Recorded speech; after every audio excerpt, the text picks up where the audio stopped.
आज है national epilepsy day और एपिलेप्सी यानी मिर्गी, इसको लेकर लोगों में कई गलत धारणाएं हैं। हम चाहते हैं कि आपको एपिलेप्सी से जुड़ी सही और सटीक जानकारी मिले और अगर आप या आपके आसपास कोई भी व्यक्ति इस समस्या से जूझ रहा है तो वो ठीक हो सके। तो आज इसी पर हम चर्चा करेंगे। चर्चा करने के लिए हमारे साथ एक खास मेहमान मौजूद हैं। आइए स्वागत करते हैं डॉक्टर मंजरी त्रिपाठी का। आपका स्वागत है हमारे कार्यक्रम में। आप हैं head department of neurology, AIIMS. Doctor Manjari से यदि आप भी एपिलेप्सी पर कोई सवाल करना चाहें तो हमारा स्टूडियो का नंबर नोट कर लें। 011 दिल्ली का STD कोड रहेगा और नंबर है 23097532। 011 is our code and number is 23097532। Doctor Manjari, epilepsy की जब बात आती है तो जो अभी हमने देखा, ऐसे लगता है कि किसी को ऐसे मिर्गी के दौरे आएंगे, पर क्या है एपिलेप्सी और क्या किसी और बीमारी के लक्षण भी सामान्य हो सकते हैं, सिमिलर हो सकते हैं, लेकिन वो एपिलेप्सी नहीं है? बिल्कुल, ये बहुत ही अच्छा सवाल है। एपिलेप्सी एक ब्रेन की एक आम बीमारी है जो हमारे देश में काफ़ी प्रचलित है और इसमें जो है ब्रेन में जो कोशिकाएं होती हैं जिसको हम बोलते हैं न्यूरॉन्स, उनमें इलेक्ट्रिकल शॉर्ट सर्किट हो जाता है और उसकी वजह से मरीज़ को कुछ क्षणों के लिए अपने से नियंत्रण खो जाता है।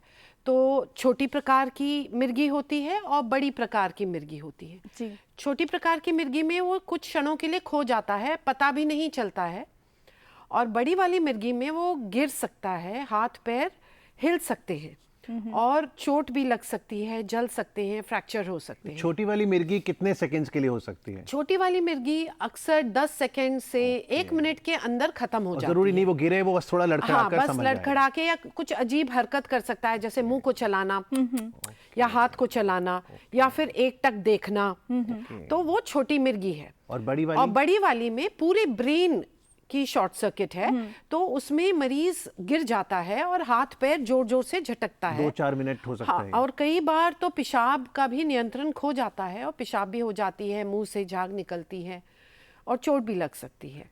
अब मिर्गी जैसी बहुत सारी परेशानियां हैं और ये जरूरी है कि हम जो मिर्गी की बारे में जाने मरीज से, वो आई विटनेस हमको वो इन्फॉर्मेशन दे। आजकल आई विटनेस तो CCTV और मोबाइल फोन भी हो गए हैं, तो इसलिए हम बोलते हैं जब भी मरीज को कोई भी बेहोशी का अटैक आए, मरीज को करवट देके लेटा दें और मुंह या नाक में कुछ ना घुसाएं और मोबाइल फोन पे वीडियो ले लें। उससे हमको अनुमान लग जाता है कि ये मिर्गी का दौरा है या मिर्गी का दौरा नहीं है और कोई कारण है बेहोशी का। एक और बहुत कॉमन कारण होता है जिसको हम बोलते हैं नॉन एपिलेप्टिक सीजर्स या साइकोजेनिक सीजर्स। मन में तनाव, मन में उलझन, पढ़ाई का प्रेशर, उसकी वजह से छोटे छोटे बच्चों से लेके यंग लड़की और लड़कों को भी बेहोशी के अटैक्स आ रहे हैं। मेंटल हेल्थ के कारण कह रहे हैं आप? बिल्कुल, जिसको हम साइकोजेनिक सीजर्स बोलते हैं। तो इसीलिए आई विटनेस का होना जरूरी है और इंफॉर्मेशन हमारे पास होना जरूरी है। इसके अलावा हार्ट की परेशानी अगर हो, पर्टिकुलरली वृद्धावस्था में, तो सिंकोप हो सकता है, जिसमें एकाएक अगर बहुत समय से खड़े हैं हम या एकाएक हम खड़े हो जाएं लेट के या बैठ के, तो ब्लड प्रेशर कम हो जाता है, आंखों के सामने अंधेरा होके मरीज गिर जाता है, तो वो मिर्गी नहीं है, वो सिंकोप है। सिंकोप बोलते हैं। पर वो दिखने में सिमिलर हाँ, दिखने में सिमिलर होता है, तो कभी कभी गलती से उसका मिर्गी का इलाज शुरू हो जाता है। तो सारी बेहोशी, सारी गिरना वो मिर्गी नहीं है। उसके लिए आई विटनेस अकाउंट और अगर होम वीडियो मोबाइल फोन पे हो, बहुत सुविधा मिलती है। कई लोग तो पल्स भी देख लेते हैं, पल्स अगर नहीं मिल रही है तो सिंकोप ज्यादा है। तो ये सब इंफॉर्मेशन अगर हमारे पास हो तो सही डायग्नोसिस बन सकती है। पर क्या इसमें कोई एज फैक्टर या और कोई ऐसे रिस्क फैक्टर हैं जो मैटर करते हैं? देखिए, इंसान का ब्रेन तो पैदा होने से बुढ़ापे तक रहता है, तो चूंकि ये ब्रेन की बीमारी है, ये कोई भी उम्र में हो सकती है। नवजात शिशु को हो सकती है, मध्य उम्र में हो सकती है और बुढ़ापे में भी हो सकती है। आजकल हम पा रहे हैं कि बुढ़ापों में ज्यादा ये बीमारी बाहर हो रही है, क्योंकि एजिंग हमारी कंट्री में भी एज एक्सपेक्टेंसी बढ़ी हुई है, तो बूढ़े लोगों को भी हो रही है। तो उम्र के हिसाब से अगर चलें डॉक्टर साहब, अगर मान लीजिए भगवान ना करे अगर ये चुनौती आती है कोई एक छोटे बच्चे को और वो स्कूल में दाखिला लेता है, तो स्कूल की जो टीचर है, स्कूल की जो प्रिंसिपल है, उसे आप क्या हिदायत देंगी कि एपिलेप्सी अगर किसी स्टूडेंट को है तो कैसे डील करें हम? देखिए, first of all her school में जो टेक्स्ट बुक्स हैं उसमें हमने हेल्थ वाली टेक्स्ट बुक में 2 पेज एपिलेप्सी के डाले हुए हैं। अच्छा, तो उसमें डूज एंड डोंट साफ साफ लिखे हैं ओके कि क्या करना है क्या नहीं करना है। क्या करना है, आपको करवट दे के लेटाना है सुरक्षित जगह पे जहाँ कोई नोकीली चीज ना हो या जिस पे अगर दौरा पड़ रहा हो हिट करके चोट लगने की संभावना ना हो। मुंह में कुछ नहीं घुसाना है, जूता नहीं सूंघाना है और टाइम नोट करना है। आजकल हर डॉक्टर मरीज को नाक वाली दवाई लिखता है जो अगर दौरा आए नाक में स्कूल में लगाया जा सकता है। अच्छा, तो that is a inhalational anti scissor medication. तो ये फर्स्ट एड है उसका, और होम वीडियो या मोबाइल वीडियो बना ले। ये फर्स्ट एड बिना डॉक्टरी सलाह के दे सकते हैं? नहीं, जनरली पता होगा Okay, कि इस बच्चे को दौरा पड़ता है और दवाई होनी चाहिए स्कूल में। जैसे अस्थमा की दवाई होती है, अस्थमा में भी SOS हम पफ तो लेते ही हैं, वैसे ही ये पफ है। ओके उसके अलावा जो है जो नहीं करना है, जैसे जूता नहीं सुंघाना है या कस के नहीं दबा के नहीं पकड़ना है, पानी तो नहीं पिलाना है, पानी मुंह में कुछ नहीं जाना चाहिए। अगर आप मुंह में आप कुछ डालेंगे वो फेफड़ों में जाके ब्लॉक कर सकता है फेफड़ों को और सडनली डेथ भी हो सकती है। तो मुंह के अंदर कुछ नहीं डालना चाहिए, ना मुंह के अंदर कोई पट्टी या फिर उंगली, कई लोग उंगली डाल देते हैं, वो भी नहीं करना चाहिए। इसके अलावा हर स्कूल में जो हेल्थ अवेयरनेस में एपिलेप्सी की अवेयरनेस होनी चाहिए, क्योंकि अक्सर बच्चे शायद पेशाब भी कर लें दौरे में। तो हमने ये देखा है कि जो स्कूल मेट्स होते हैं वो उसका मजाक उड़ाते हैं कि ये छोटा बच्चा है, 10वीं क्लास का बच्चा अगर पेशाब कर लेगा दौरे में, तो बाकी बच्चे उसका मजाक उड़ाते हैं, जिसको एक तरीके बुलिंग बोलते हैं। और ये बुलिंग क्यों हो रही है? क्योंकि उनको इन्फॉर्मेशन नहीं है या जानकारी नहीं है। जैसे दमे का अटैक है, जैसे सर दर्द है, वैसे ही मिर्गी का अटैक है। इनफैक्ट मिर्गी का अटैक दमे के अटैक और हेडेक से कम दौरान के लिए होता है, पर उसमें जो घृणा पैदा होती है वो घृणा इसलिए पैदा होती है क्योंकि लोगों को जानकारी नहीं है कि ये ब्रेन से संबंधित है और ये कोई नौटंकी नहीं है या ऐसी कोई छुआछूत की बीमारी नहीं। डॉक्टर, एक कॉलर हमारे साथ जुड़ गए हैं यूपी से। Hello Om Prakash ji. Hello hello Om Prakash ji, अपना सवाल पूछिए। हेलो जी जी नमस्कार, अपना सवाल पूछिए। नमस्ते, हम बोल रहे हैं सीतापुर से। जी, हमारे घर में हमारी वाइफ जो है वो घर पे रहती है अकेले, तो उनको अकेलापन की वजह से डर लगता है। अच्छा और घबराहट, दिल में है घबराहट। अच्छा, कभी मिर्गी का दौरा भी पड़ा है क्या? ये दौरा कभी नहीं पड़ा है, अच्छा, पर उनको डर लगता है, घबराहट लगती है और उनके दिमाग में रहती है कि मैं चल रहा है। डॉक्टर साहब, अकेलेपन और उनको हाथ पैर पहले कुछ चोट लगी थी, चोट आज 20 साल पहले। बिल्कुल, ये बहुत ही अच्छा सवाल है, क्योंकि जैसे मैंने बोला एपिलेप्सी मिमिक, एपिलेप्सी जैसे लगती है पर है नहीं। तो उसमें एक होता है कंडीशन जिसको हम पैनिक अटैक बोलते हैं या एंजाइटी अटैक। तो इसमें एकदम से घबराहट होना, दिल की धड़कन बढ़ जाना, पसीना छूटना, बेहोशी जैसा होना, बेहोशी ना होना, बेहोशी जैसा होना। तो ये पैनिक अटैक जो है ये भी एपिलेप्सी को मिमिक करता है, क्योंकि छोटे वाले दौरों में भी घबराहट हो सकती है। इसीलिए ये बहुत जरूरी है जानना मरीज के पूरे सिम्टम्स, ड्यूरेशन, और हो सकता है इनको पैनिक या एंजाइटी अटैक हो रहा है। इसके लिए जो मनोविशेषज्ञ होते हैं, साइकेट्रिस्ट होते हैं, उनको दिखाना होता है और इसका इलाज संभव है दवाइयों से भी और योग से भी, दोनों से। ओके, तो यानी कि इलाज संभव है एपिलेप्सी का, लेकिन फिर भी लोगों में कुछ ऐसी धारणाएं हैं इस बीमारी को लेकर कि एक तरीके से तो एक वो इसको स्टिग्मा के रूप में लेते हैं, ठीक से इलाज नहीं कराते हैं। तो क्या किया जाए ऐसे में? कितना संभव है, क्या कहना चाहेंगे आप व्यूअर्स को? मैं हमारे देश में मानूंगी कि ये स्टिग्मा जो चीज़ है या घृणा होना, ये एक सामाजिक समस्या है जो हमारे मरीजों के ऊपर हावी होती है। जो मरीज है वो खुद तो बीमारी है उसे, और वो बीमारी कुछ क्षणों के लिए आ रही है और हमेशा नहीं है। बीच में मरीज ठीक है, फिर भी जो बाकी जो लोग हैं क्योंकि वो बीमारी के बारे में जानते नहीं हैं, उनके मन में गलत धारणाएं हैं जो सदियों से हमारे देश में चली आ रही हैं कि ये इसको कोई मेंटल पेशेंट है, या इसके भूत प्रेत का चढ़ गया है, या इसको छुआछूत की बीमारी है, या इसने पुराने जन्म में कुछ बुरा किया है। तो ये सब वजहों की वजह से जो समाज है वो मिर्गी के मरीज को अलग देखता है। और जबकि ये मिर्गी के मरीज जो है, अगर हम देखें इतिहास में, बहुत ही टैलेंटेड, बहुत ही इंटेलिजेंट, और मैं बोलती हूँ हर क्षेत्र में शायद बहुत आगे रहे हों, फिर भी इनसे घृणा की जाती है।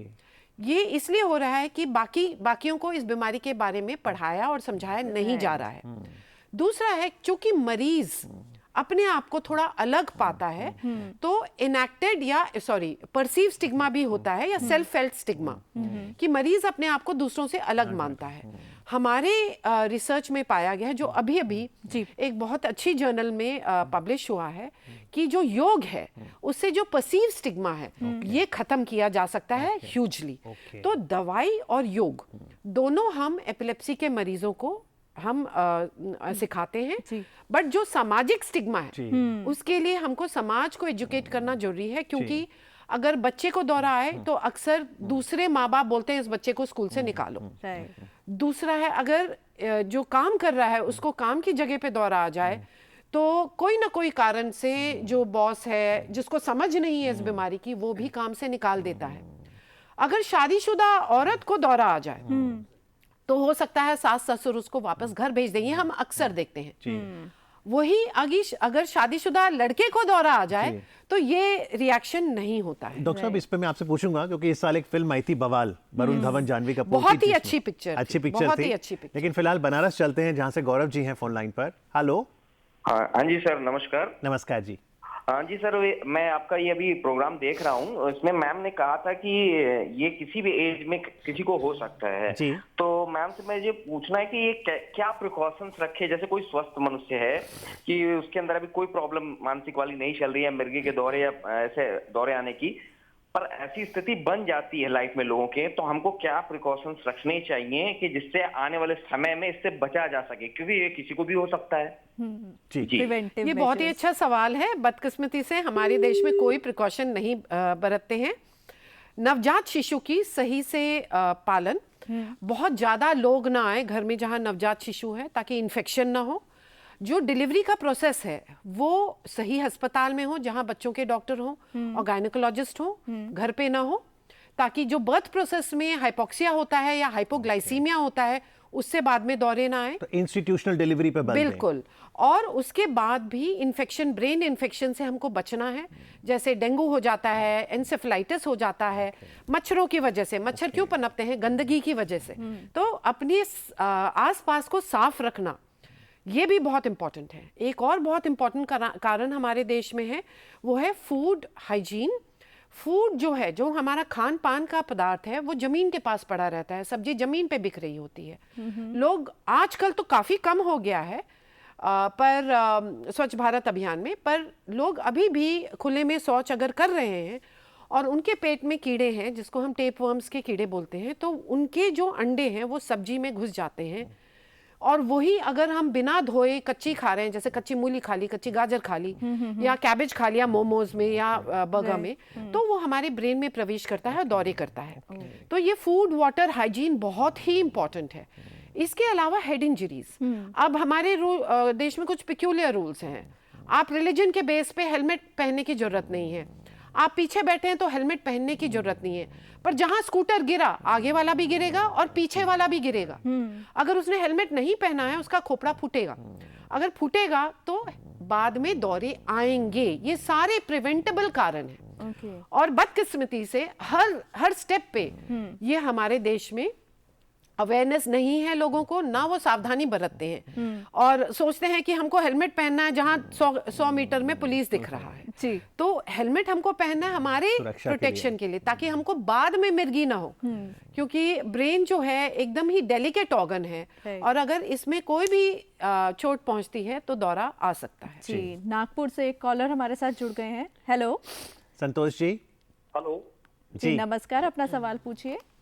जी नमस्कार, मेरा 2 सवाल है एक्चुअली। पहला सवाल ये है कि इसकी दवाई जब शुरू होती है तो नॉर्मली डॉक्टर कहते हैं कि आपको जिंदगी भर खानी पड़ेगी ये दवाई, तो क्या ये सही है या इसका नियमित रूप से पालन करने से इसके डोजेस को धीरे धीरे कम किया जा सकता है?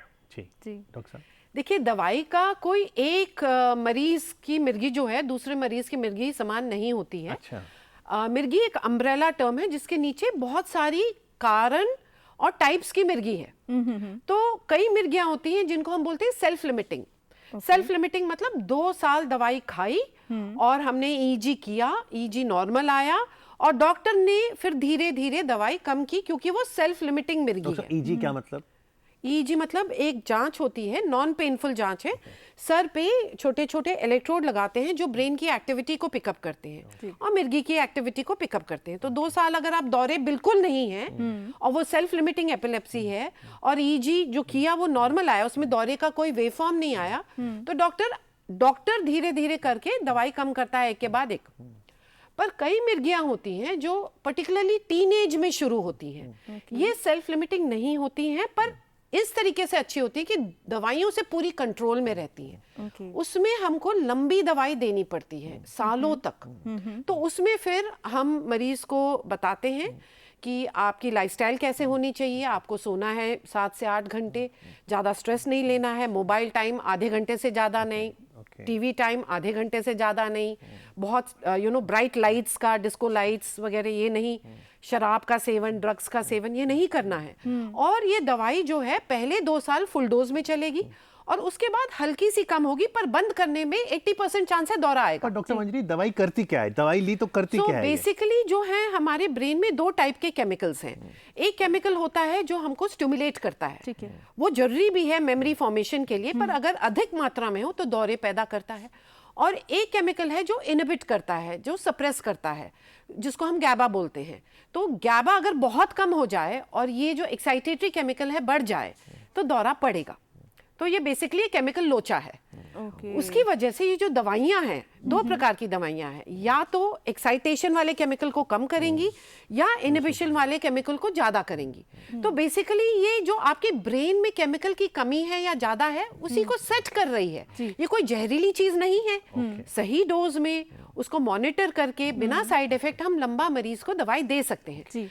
कई मिर्गियां 2 या 2 से ज्यादा दवाइयों से ठीक ही नहीं होती, पड़ती रहती हैं। उसमें आप फिर जाके पूछते हैं कि मरीज दवाई मिस तो नहीं कर रहा, कौन सुपरवाइज कर रहा है दवाई, अपने आप तो नहीं खा रहा जिससे वो भूल रहा हो, ऐसा तो नहीं है सो नहीं रहा है जिसकी वजह से दौरे बंद नहीं हो रहे, जब ऐसा तो नहीं है साइकोजेनिक सीजर भी है साथ में।